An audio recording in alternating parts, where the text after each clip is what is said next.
Haleluya, haleluya. Haleluya. Shalom Bapak Ibu Saudaraku. Shalom. Yesus bangkit, amin. Amin. Mari sama-sama katakan Yesus bangkit. Yesus Sekali lagi Yesus Yesus bangkit. bangkit. Nah, saudaraku, saya sudah sampaikan kepada kita beberapa hari yang lalu di ibadah kematian Yesus, ibadah Jumat Agung. Saya berkata bahwa Yesus yang kita sembah, dia adalah berbeda.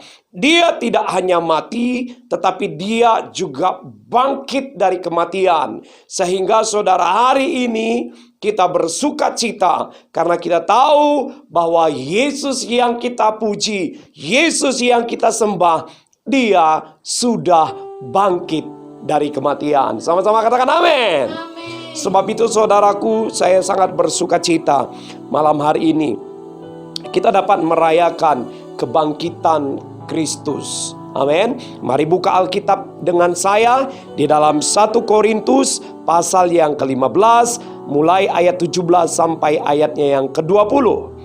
1 Korintus pasalnya yang ke-17 1 Korintus pasal yang ke-15 ayatnya yang ke-17 sampai ayatnya yang ke-20. Sudah berjumpa, katakan amin. Firman Tuhan berkata, saya bacakan bagi kita semua.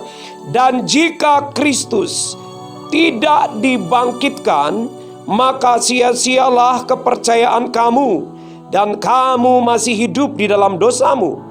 Demikianlah binasa juga orang-orang yang mati di dalam Kristus. Ayat 19, jikalau kita hanya dalam hidup ini saja menaruh pengharapan pada Kristus, maka kita adalah orang-orang yang paling malang dari segala manusia. Tetapi yang benar ialah bahwa Kristus telah dibangkitkan dari antara orang mati sebagai yang sulung dari orang-orang yang telah meninggal. Katakan amin. Saudaraku, peristiwa kematian dan kebangkitan Kristus adalah dua peristiwa yang sebenarnya tak dapat dipisah-pisahkan. Karena kalau saja ada kebangkitan tanpa ada kehidupan, maka itu tidak berarti. Artinya begini, ada kematian baru ada kebangkitan, saudara. Tidak ada kebangkitan kalau tidak ada kematian. Nah, jadi sekali lagi kematian dan kebangkitan Kristus itu tidak dapat dipisah-pisahkan. Itu dua peristiwa yang hubungannya tidak dapat terlepas. Nah, ada kematian dan ada kebangkitan. Nah, kalau Yesus mati dan tidak bangkit, Paulus berkata, maka sia-sialah kepercayaan kita di dalam Yesus, saudara. Tetapi kita bersyukur sebab Yesus yang mati, dia sudah bangkit, saudara. Dan kebangkitan Kristus itu yang membuat kita memiliki iman, memiliki pengharapan akan hari esok. Seperti lagu pujian yang kita naikkan tadi, saudaraku. Sebab dia hidup, ada hari esok. Amin. Jangan takut, sebab Yesus hidup, ada hari esok. Saya mau berkata, sebab Yesus hidup, maka janji-janji Tuhan akan terus digenapi di dalam kehidupan kita. Sebab Yesus hidup, itu adalah jaminan janji Tuhan akan digenapi atas kehidupan kita. Bukankah janji Tuhan bagi kita bahwa rancangan yang indah, rancangan yang penuh dengan masa depan yang indah, rancangan damai sejahtera. Sekali lagi Bapak Ibu Saudaraku, menghadapi wabah yang sedang terjadi di dunia ini, yang sedang menyerang semua negara. Saudaraku, saya berkata, kita boleh saja melihat dan kita mungkin meresponinya hari-hari ini, kenapa ini terjadi. Kita mungkin melihat, ketika kita melihat, terkadang hati kita gentar. Tapi malam hari ini, percayalah bahwa sebab Yesus hidup, ada hari esok. Sekalipun mungkin hari esok tidak seindah imajinasi kita, tetapi percayalah sebab Yesus hidup, ada janji-janji Tuhan yang akan digenapi hari esok, saudara. Ada kematian dan ada kebangkitan Kristus. Kebangkitan Kristus itu yang membuat kita punya pengharapan dan kita mengetahui bahwa kematian bukan akhir dari segala-galanya. Kebangkitan Yesus membuat kita menyadari bahwa ada kebangkitan setelah kematian. Sebab itu, saudara, Yesus dia adalah yang sulung bangkit dari kematian. Firman Tuhan mencatat. Dan kalau kita hidup di dalam Kristus, maka satu saat kita pun akan mengalami kebangkitan hidup, saudara. Sebab itu, malam hari ini, percayalah dengan iman bahwa Yesus, dia sudah bangkit dari kematian. Percayakah saudara akan hal itu? Yang percaya katakan amin. Amin, saudara. Percayalah, sebab di luar sana ada orang-orang yang masih pertanyakan, ada orang-orang yang masih tidak percaya akan kebangkitan Kristus. Tetapi kita sebagai orang-orang Kristen, kita sebagai orang-orang percaya, kita mempercayai Yesus sudah bangkit dari kematian dan dia naik ke surga, menyediakan tempat bagi saudara dan saya. Apabila waktunya, dia akan datang kedua kali, bukan lagi sebagai bayi yang kecil, tetapi dia akan datang sebagai hakim bagi dunia dan menjadi mempelai bagi kita yang percaya kepada dia. Amin, saudara. Ketika dia datang, ketika tempat yang dia sediakan sudah selesai, dia datang menakutkan bagi dunia, tapi bagi kita orang percaya, itu hal yang kita nanti-nantikan, saudara. Sebab itu, saudara, mari kita lihat kebenaran firman Tuhan. Ada kuasa di dalam kebangkitan Kristus. Sebelumnya mari kita belajar, kita membuktikan bahwa Yesus itu bangkit, saudara. Yesus bangkit itu dibuktikan secara historical dan secara teologi, itu dibuktikan Yesus hidup. Mari lihat Alkitab kita di dalam Lukas pasal 24. Lukas pasalnya yang ke-24. Kita melihat bukti histori yang dicatat secara teologis, secara alkitabiah di dalam Lukas pasal 24 ayatnya yang ke-39 mulai sampai ayatnya yang ke-43. Lukas 24 ayatnya yang ke-39 sampai 43. Yang sudah berjumpa katakan amin. Nah, saya bacakan kepada kita. Lihatlah tanganku dan kakiku, aku sendirilah ini. Rabalah daging dan tulangku, seperti yang kamu lihat padaku. Sambil berkata demikian, ia memperlihatkan tangan dan kakinya kepada mereka. Dan ketika mereka belum percaya karena girangnya dan masih heran, berkatalah ia kepada mereka, adakah padamu makanan di sini? Lalu mereka memberikan kepadanya sepotong ikan goreng.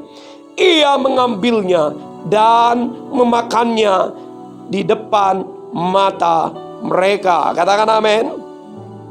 Nah, saudara, kalau kita melihat bukti histori yang dicatat oleh Alkitab, Yesus itu bangkit, bukan dia mati, bukan rohnya saja yang mati, tetapi tubuhnya mati. Dan ketika dia mengalami kebangkitan, bukan hanya secara roh, tapi tubuhnya itu bangkit dari kematian.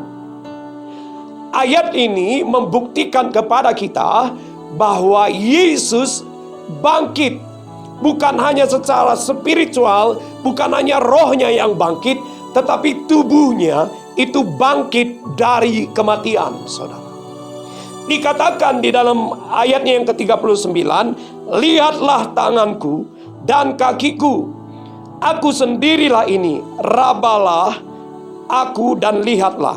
Nah saudara, ketika Yesus bangkit, dia boleh dirasakan, dia boleh disentuh, dia boleh diraba.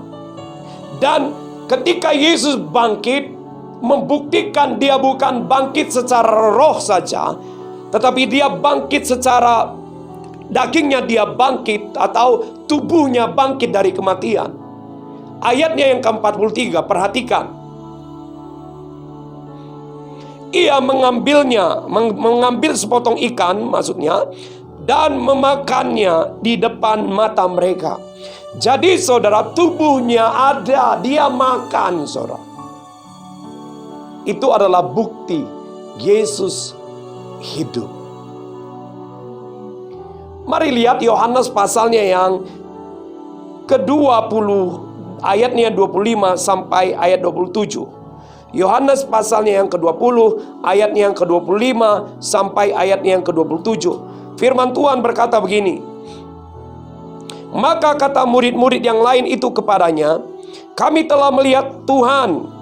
Tetapi Thomas berkata kepada mereka, sebelum aku melihat bekas paku pada tangannya, dan sebelum aku mencucukkan jariku ke dalam bekas paku itu, dan mencucukkan tanganku ke dalam lambungnya, sekali-kali aku tidak akan percaya. Ayat 27. Kemudian Yesus berkata kepada Thomas, taruhlah jarimu di sini dan lihatlah tanganku, ulurkanlah tanganmu dan cucukkan ke dalam lambungku, dan jangan engkau tidak percaya lagi, melainkan percayalah. Amin. Jadi saudara, Yesus bangkit dari kematian dan dia masih ada luka, ada bekas luka yang terkena di lambungnya, dia dicucuk oleh tombak, dan ada lubang di tangan dan di kakinya, itu lubang paku. Jadi dia bangkit. Histori Alkitab mencatat bahwa Yesus kita itu bukan hanya bangkit rohnya, tetapi tubuhnya dibangkitkan dari kematian, saudara. Bukti yang lain, mari kita lihat di dalam Lukas pasal yang ke-24 tadi, ayat 1 sampai ayat 3. Lukas pasal 24, ayatnya yang pertama sampai ayatnya yang ketiga. Firman Tuhan, tetapi pagi-pagi benar pada hari pertama minggu itu, mereka pergi ke kubur, membawa rempah-rempah yang telah disediakan mereka. Ayat 2. Mereka mendapati batu sudah terguling dari kubur itu, dan setelah masuk mereka tidak menemukan mayat Tuhan Yesus. Katakan amin. Mereka tidak menemukan mayat Tuhan Yesus di sana. Jadi bukti Yesus hidup, kubur kosong itu membuktikan bahwa Yesus itu hidup dari kematian, saudara. Nah, kalau Yesus tidak hidup, makanya Paulus berkata, kalau Yesus tidak hidup, maka sia-sialah kepercayaan kita. Yesus hidup. Mari kita balik kembali di dalam 1 Korintus tadi. Kita kembali 1 Korintus pasal 15 ayat 17. Firman Tuhan berkata begini. Dan jika Kristus, kata Kristus itu sama dengan pemimpin agama kita, yaitu Kristus. Dan jika Kristus tidak dibangkitkan, maka sia-sialah kepercayaan kamu. Kalau saya terjemahkan, dan jika pemimpin agamamu tidak dibangkitkan, maka sia-sialah kepercayaan kamu. Katakan amin.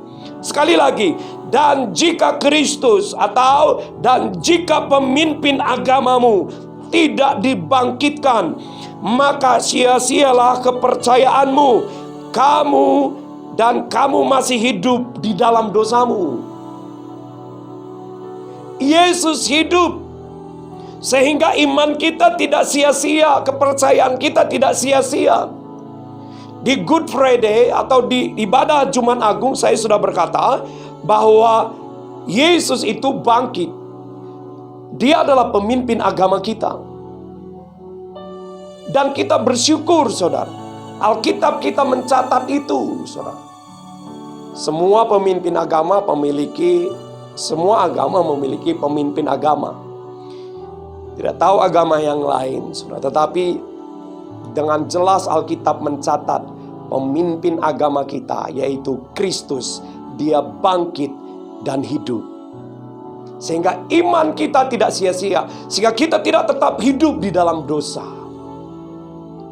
Saudara, secara historikal dan teologi itu dibuktikan.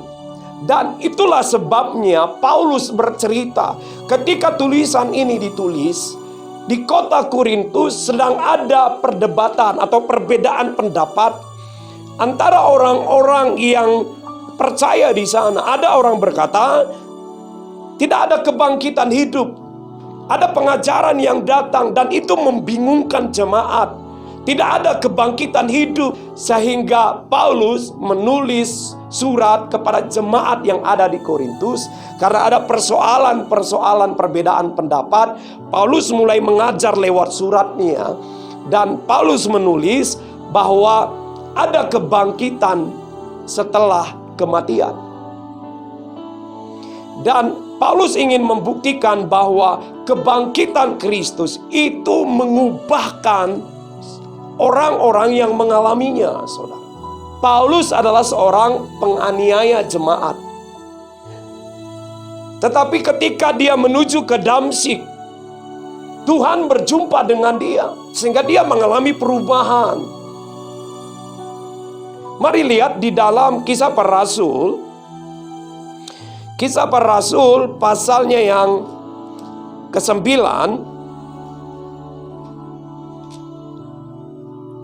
ayatnya yang ke-3. Dalam perjalanannya ke Damsyik, ketika ia sudah dekat kota itu, tiba-tiba cahaya memancar dari langit mengelilingi dia. Ia rebah ke tanah, dan kedengaranlah olehnya suatu suara yang berkata kepadanya, "Saulus, Saulus, mengapakah engkau menganiaya aku?" Jawab Saulus, "Siapakah engkau, Tuhan?" Katanya, "Akulah Yesus yang kau aniaya itu. Tetapi bangunlah dan pergilah ke dalam kota. Di sana akan dikatakan kepadamu apa yang harus kau perbuat." Jadi saudara, dari cerita ini kita tahu bahwa Paulus seorang penganiaya jemaat. Dan ketika dia mengalami perjumpaan dengan Yesus, hidupnya mengalami perubahan. Yang tadinya dia suka menganiaya, mencari jemaat Tuhan.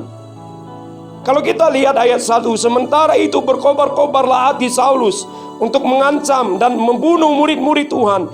Ia menghadap imam besar dan meminta surat kuasa daripadanya untuk dibawa kepada majelis-majelis Yahudi di Damsyik, supaya jika ia menemukan laki-laki atau perempuan yang mengikuti jalan Tuhan, ia menangkap mereka dan membawa mereka ke Yerusalem. Paulus yang tadinya garang, Paulus yang tadinya mau menganiaya jemaat, ketika dia berjumpa dengan Tuhan Yesus yang sudah bangkit, Paulus berubah. Saulus yang tadinya menganiaya berubah menjadi seorang Paulus pelayan Tuhan.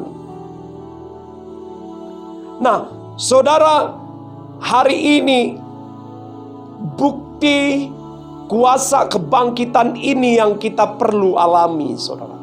Secara histori, Yesus sudah bangkit dari kematian. Dibuktikan dengan dia bangkit bukan hanya secara spiritual.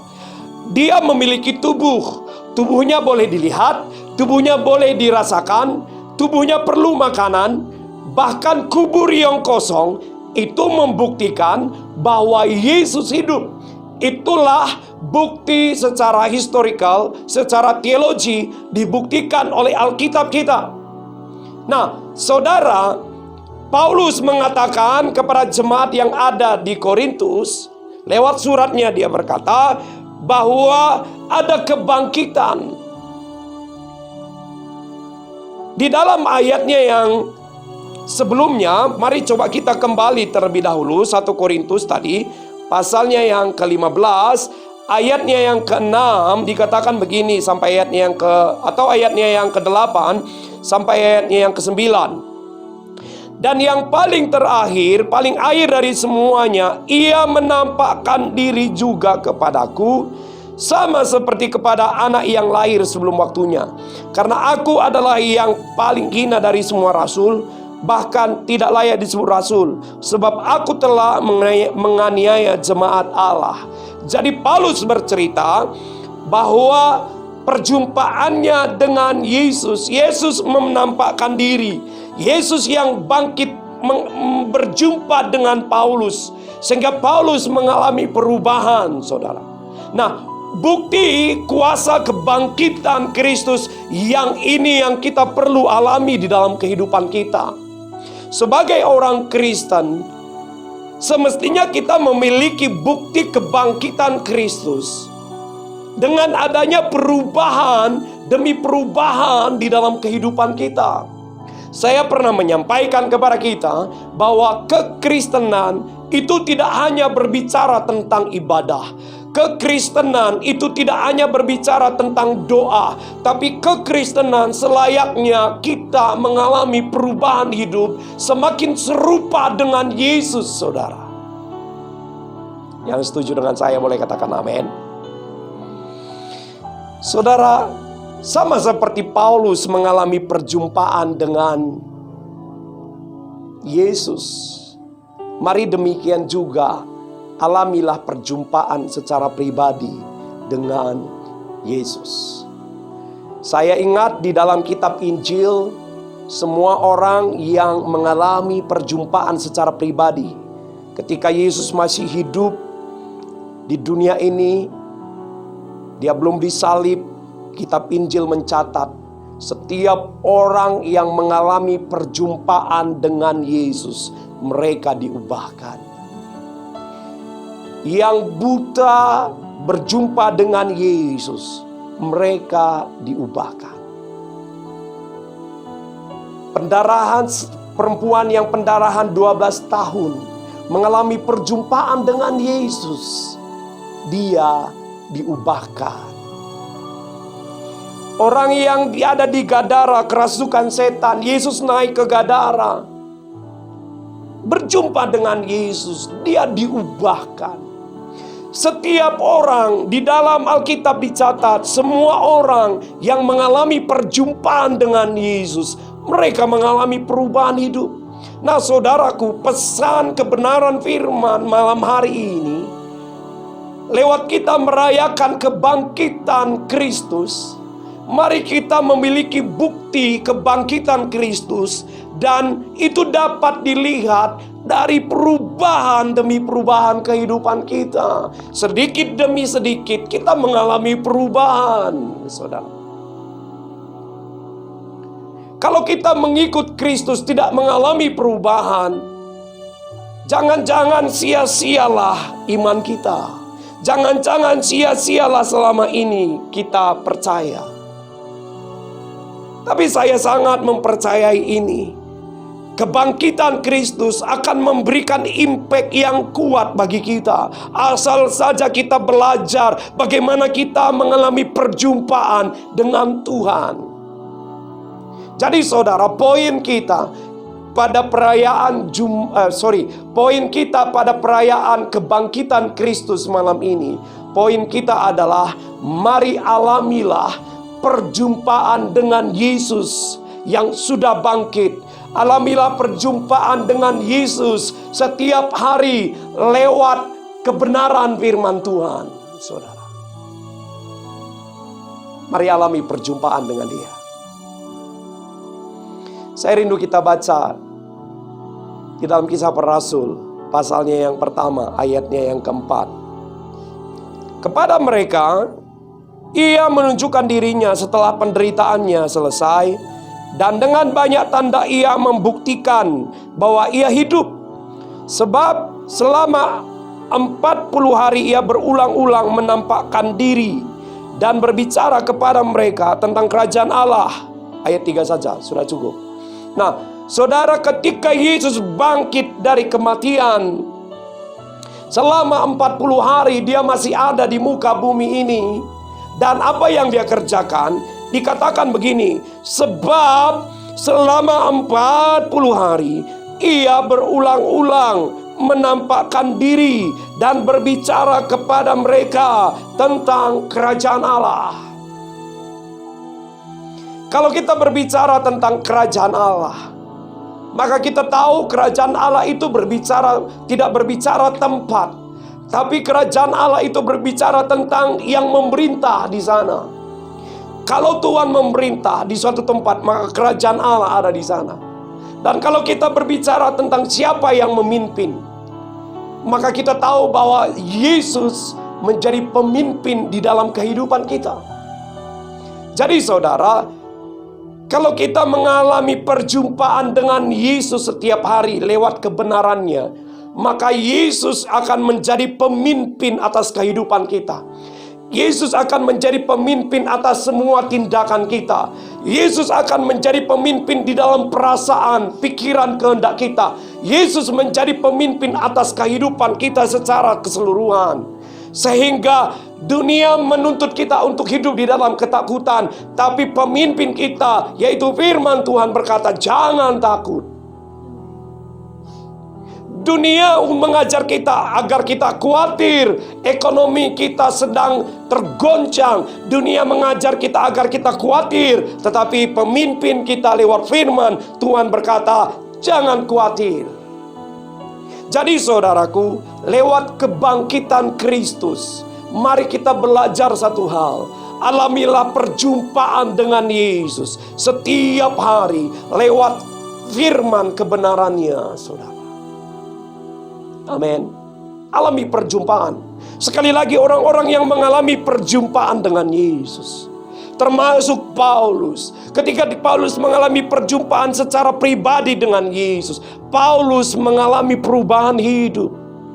Demikian juga kita, alamilah perjumpaan secara pribadi dengan Yesus, maka kita akan mengalami perubahan hidup. Amin, saudaraku. Setiap hari alami perjumpaan dengan Tuhan lewat firman Tuhan. Maka kita boleh buktikan kepada dunia bahwa Yesus kita ini adalah Yesus yang bangkit dari kematian. Dia hidup. Saudara, saya pernah berkata kepada kita semua bahwa banyak orang tahu di setiap bandar ada gereja.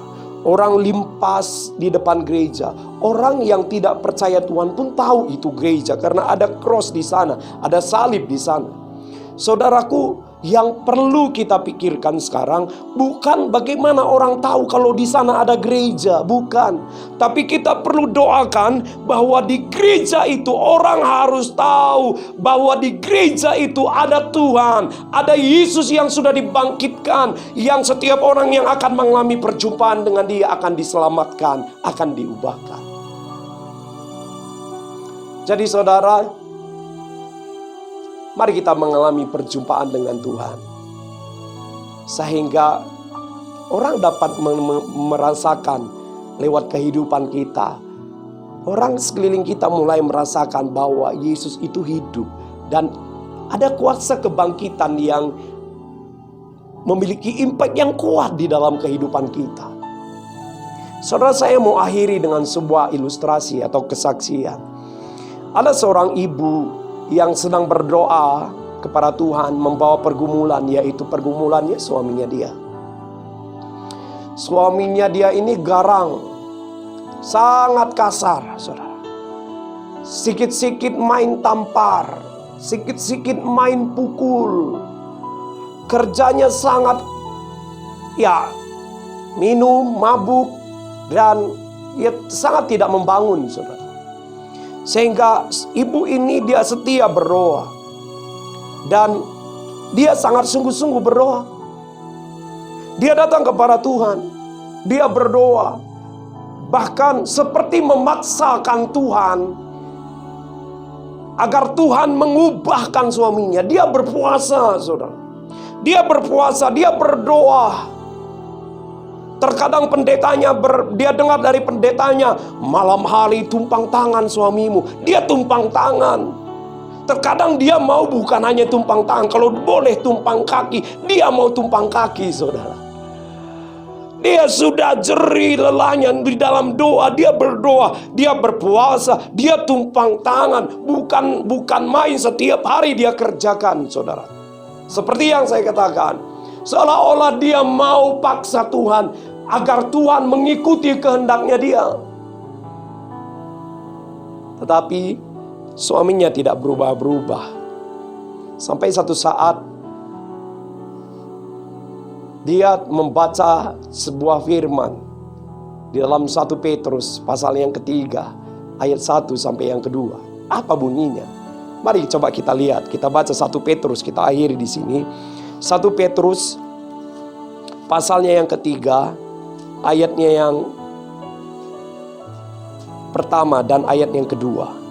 Firman Tuhan berkata begini, demikian juga kamu, hai istri-istri, tunduklah kepada suamimu, supaya jika ada di antara mereka yang tidak taat kepada firman, mereka juga tanpa perkataan dimenangkan oleh kelakuan istrinya. Jika mereka melihat bagaimana murni dan salehnya hidup istri mereka itu. Katakan amin. Nah saudara, ketika ibu ini mengalami perjumpaan dengan kebenaran firman, mengalami perjumpaan dengan Tuhan yang hidup lewat kebenaran firman-Nya, dia berubah. Dia masih berdoa, tapi doanya sudah mulai berubah. Dia tidak lagi berdoa dengan kegeraman.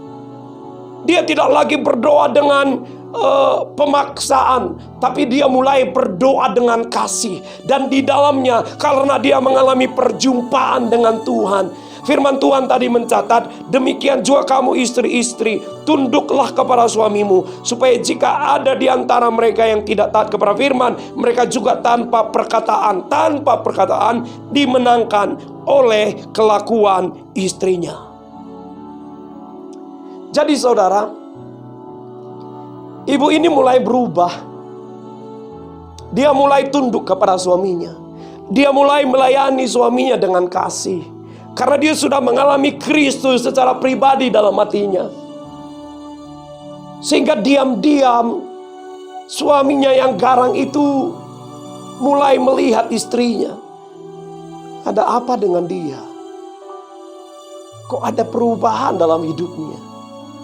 Hari demi hari suaminya tetap memperhatikan, sampai suaminya melihat apa yang istrinya buat. Kenapa dia berubah? Sampai saudaraku, satu kali suaminya datang kepada dia, dan suaminya mau mengikut Tuhan dengan dia, saudara. Perjumpaan dengan Yesus lewat kebenaran firman-Nya mengubah seorang pribadi dan mengubah pribadi yang lain, saudara. Saya berkata begini, kalau kita mengalami perjumpaan secara pribadi dengan firman, maka sama seperti ibadah Jumat Agung yang lalu, kesaksian hidup kita itu memberkati orang lain, saudara. Kesaksian hidup kita sama seperti Petrus berkata, tanpa perkataan akan dimenangkan. Saudara, terkadang kata-kata kita sangat banyak. Kadang laki-laki pun macam perempuan. Kita main rap. Kita mulai banyak berkata-kata. Dan kadang pikiran kita berkata, yang saya katakan kan firman, yang saya ucapkan kan firman. Mengalami firman itu lebih penting daripada hanya berbicara tentang firman. Oleh sebab itu saudara, malam hari ini percayalah bahwa Yesus sudah bangkit daripada kematian. Secara histori dan teologi kita menjamin lewat Alkitab kita bahwa Yesus itu bangkit. Tidak hanya bangkit secara spiritual, tubuhnya bangkit. Dia dapat dilihat, dia dapat dirasakan. Lubang paku, lubang tombak itu masih ada. Kubur yang kosong membuktikan Yesus itu hidup, saudara. Itu bagian Yesus secara histori. Dan Paulus mencatat histori kepada dia. Paulus yang berjumpa dengan Yesus. Paulus mengalami perubahan. Yesus yang bangkit dari kematian. Itu mengubahkan Paulus. Nah, bagian kita pada hari-hari ini, mari alami perjumpaan dengan Yesus yang hidup lewat kebenaran firman-Nya setiap hari. Maka kita akan melihat ada perubahan hidup dalam kehidupan kita. Hati kita berubah, yang tadinya takut kita tenang, saudara. Pikiran kita yang tadinya kacau, Tuhan buat pikiran kita menjadi tenang, saudara. Kehidupan kita yang tadinya susah diatur, Tuhan buat kita mudah diatur. Sehingga orang-orang yang mudah diatur cepat diberkati Tuhan. Amin, saudara. Sebab itu malam hari ini, mari nyatakan buat sekeliling kita bahwa Yesus kita itu hidup. Bukan hanya lewat kata-kata kita, tapi perbuatan kita, sikap hati kita, perubahan hidup kita. Kita yang tadinya garang, kita yang tadinya keras, kita berubah, saudara.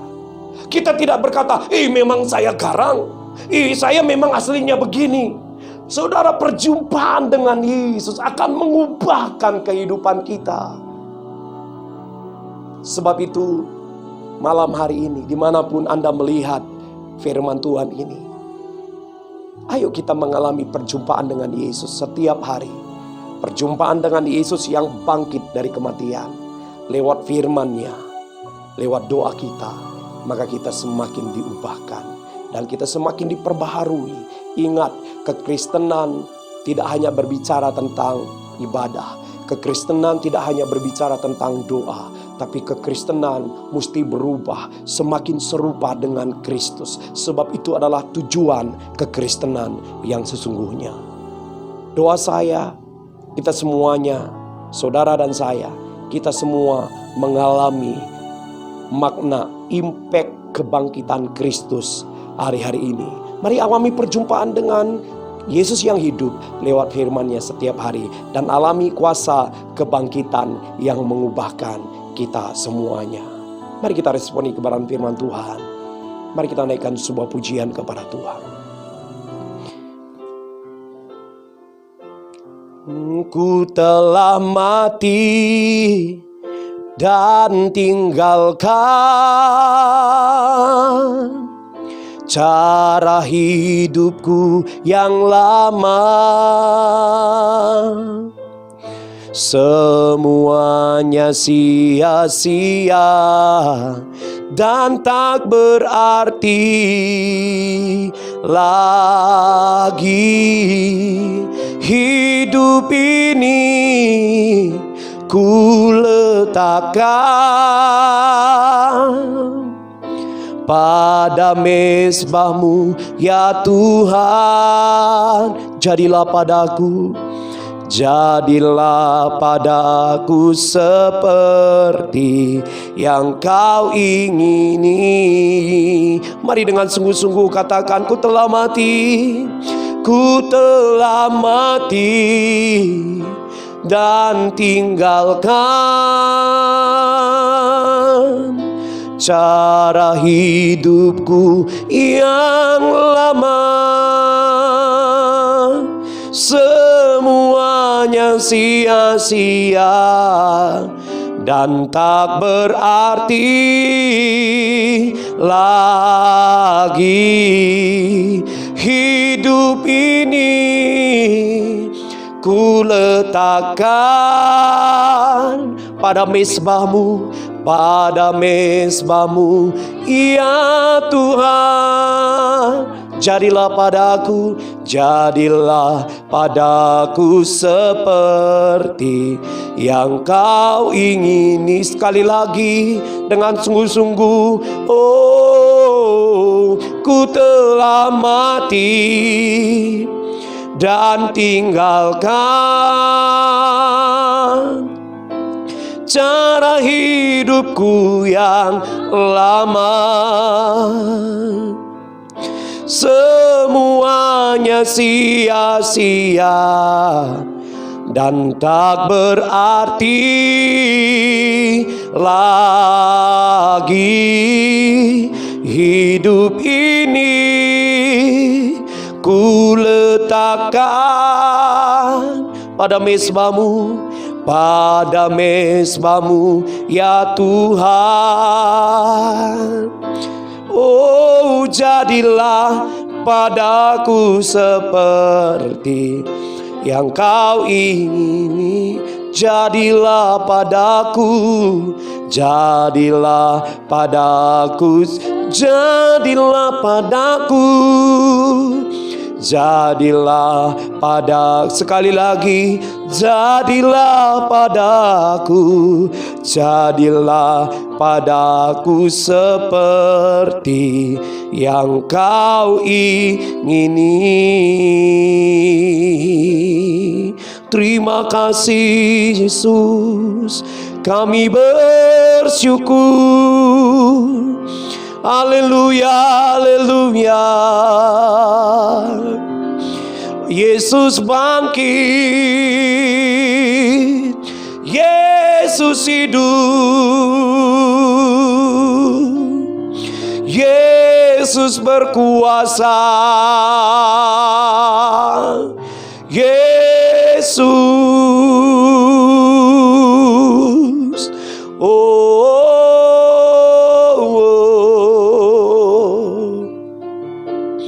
kami bersyukur buat kemurahan-Mu. Terima kasih Tuhan Yesus. Terima kasih buat firman-Mu. Engkau sudah bangkit, Engkau hidup, dan itu dibuktikan oleh kebenaran firman-Mu yang kami pelajari malam ini. Bahkan firman-Mu berkata bahwa kebangkitan-Mu itu memiliki dampak yang kuat bagi kami yang percaya di dalam Yesus. Sama seperti Paulus, ketika dia mengalami perjumpaan dengan Tuhan yang hidup, dia diubahkan. Malam hari ini, Tuhan Yesus, kami dengar firman-Mu. Engkau berkata bahwa kami harus mengalami perjumpaan dengan Engkau, Tuhan yang hidup, Yesus yang bangkit dari kematian. Kami mengalami perjumpaan dengan Engkau lewat kebenaran-Mu setiap hari, sehingga kami diubahkan. Kami semakin diperbaharui, semakin serupa dengan Yesus Kristus. Sebab itu malam hari ini, urapi kami semua Tuhan. Urapi kami semua, sehingga kami dapat Tuhan menjadi pelaku-pelaku kebenaran firman-Mu. Sebab tanpa urapan-Mu kami tidak mampu. Sebab itu dari tempat ini urapan-Mu mengalir. Urapi kami semua, sehingga kami mengalami kuasa kebangkitan Kristus lewat kebenaran firman-Mu. Dan kami diubahkan, kami dibenarkan, kami dikuatkan, kami disembuhkan. Sebab firman-Mu mengerjakan dari yang tidak ada menjadi ada. Firman-Mu menyembuhkan, firman-Mu membebaskan kami. Terima kasih buat kebenaran firman-Mu lewat peringatan kebangkitan-Mu dari kematian. Kami kembali dimenangkan, kami kembali dibangkitkan roh kami, gairah kami dibangkitkan, sehingga kami semakin bersuka cita, roh kami semakin menyala, dan kami tetap melayani Tuhan. Terima kasih buat firman-Mu, termaterai dalam hati pikiran, dalam kehidupan kami. Di dalam nama Tuhan Yesus Kristus kami bersyukur. Sama-sama kita katakan amin, amin, amin, amin. Haleluya, haleluya, haleluya.